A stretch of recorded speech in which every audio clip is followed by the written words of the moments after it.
శ్రీల వ్యాసదేవ్కి జై. ప్రియ హిందూ బంధువులరా, మీకు తెలుసు కదా, వ్యాస పూర్ణిమ రేపే, గురు పూజోత్సవం, వ్యాసుల వారి యొక్క జన్మదినోత్సవం. వ్యాసుడే లేకపోతే మనకి పురాణాలు, వేదాలు, ఇతిహాసాలు ఇవన్నీ లభించేవి కాదు. కాబట్టి వ్యాసుల వారు ఇచ్చినటువంటి గ్రంథాలు పఠించి మన జీవితాన్ని సఫలీకృతం చేసుకోవడమే మనం వ్యాసుల వారికి ఇచ్చేటువంటి గౌరవం. వ్యాసో నారాయణో హరిహి అన్నారు. ఆ వ్యాసుల వారు ఎవరో కాదు, నారాయణుడు, కృష్ణద్వైపాయన వ్యాసుడు. మేము ఇప్పుడు మేలుకోటలో ఉన్నాం.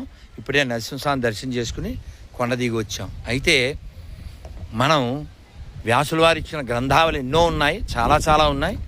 అందులో వాళ్ళ అబ్బాయి అంటే ఎవరు? వాళ్ళ అబ్బాయి ఎవరండి? సుఖదేవుడు.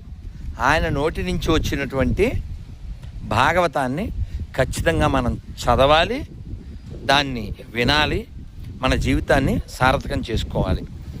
అలాగే మీ సాంప్రదాయాల్లో గురువులు ఉంటారు కదా, వారికి కూడా రేపు పూజ చేసుకోవాలి. అంతేగాని ఎవరిని పడితే వాడిని మనం గురువు అని చెప్పేసేసి మన సాంప్రదాయాల్ని విస్మరించి మనం గురువుకి అవమానం చేయకూడదు. గురుర్ బ్రహ్మ, గురుర్ విష్ణు, గురుర్దేవో మహేశ్వర, గురు సాక్షాత్ పరబ్రహ్మ, తస్మై శ్రీ గురవే నమః.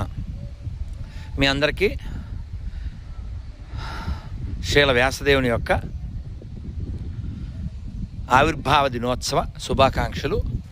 జూలై 10వ తేదీ గురు పూజోత్సవం. చక్కగా గురు పూజని జరుపుకుందాం, గురువు యొక్క అనుగ్రహం పొందుదాం. మనం కర్ణాటకలో ఇప్పుడు ఉన్నాం. గురువిన గులామనాదోదండ దొరైదండ ముక్తి, పరిపరి శాస్త్ర ఓదిద్రేను వ్యర్థవాయ భక్తి అన్నారు. అంటే గురువుకి మనం సర్వెంట్ అనేవాడు వినయంతో బానిస వలె అంత సేవ చేయకపోతే, ఆ భావన లేకపోతే ఎన్ని చదివినా వ్యర్థమని చెప్పారు. కాబట్టి గురువు పట్ల మనం ఆ భావన కలిగి ఉందాం, గురువు యొక్క అనుగ్రహం పొందుదాం. వ్యాసదేవులు ఇచ్చినటువంటి 18 పురాణాలు, 18 ఉపపురాణాలు, మహాభారతం, భగవద్గీత ఇత్యాది గ్రంథాలు, ఉపనిషత్తులు 108 ఇత్యాది గ్రంథాలు కొన్నైనా చదువుదాం, మన జీవితాన్ని సార్థకం చేసుకుందాం. వ్యాసదేవునికి జై.